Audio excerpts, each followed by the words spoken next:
You have fibroid, right? And your doctor told you that it is myomectomy that is the only option. That is the surgical removal of fibroid. Now, before you go for the next doctor's appointment to discuss that myomectomy, these are few questions you need to ask to be clarified so that you know what you're going in for.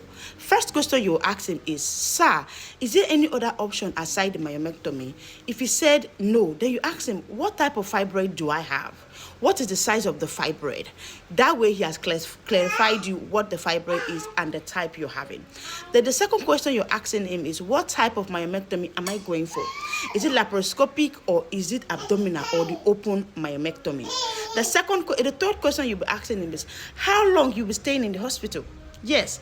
Am I staying 3 days after the surgery? Am I staying 4 days after the surgery? Am I staying 2 days after the surgery? You need to know. That way it will help you know how many things you're packing.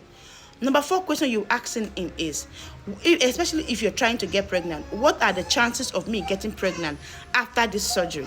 You need to know. Let him explain to you. Number 5 question that you need to ask is, after this surgery, how long will I stay before I have sexual intercourse? That is the next question you'll be asking him. When you should meet your husband after the surgery. The other question you should be asking your doctor when you go for that doctor's appointment is, after this surgery, do I have to go for a cesarean session when I get pregnant, or will I deliver normally, like vaginally? Another question that you need to ask him, very important. Another question you need to ask him is, sir, after this surgery, what are the tendency of my fibroid regrowing? Yes, you need to ask him, what are the tendency of that fibroid regrowing? Because myomectomy is not the final solution. You need to know if it will regrow or not. Another question you ask him is, what are the diet or what are the foods I should be eating after this surgery to prevent my fibroid from regrowing? All these questions are very important and essential because you will want to know so that you will not be taken unawares. You know what you're going for.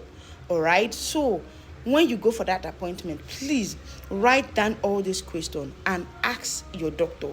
Your doctors are there to explain things for you. They are there to guide you. They are there to relieve you of every fear.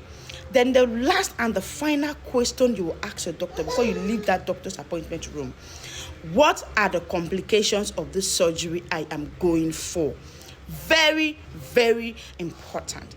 Let him tell you there's immediate complications and the complications that can come after. All right, because myomectomy is a major surgery and it comes with some few complications, although not life-threatening, but you need to be aware because it's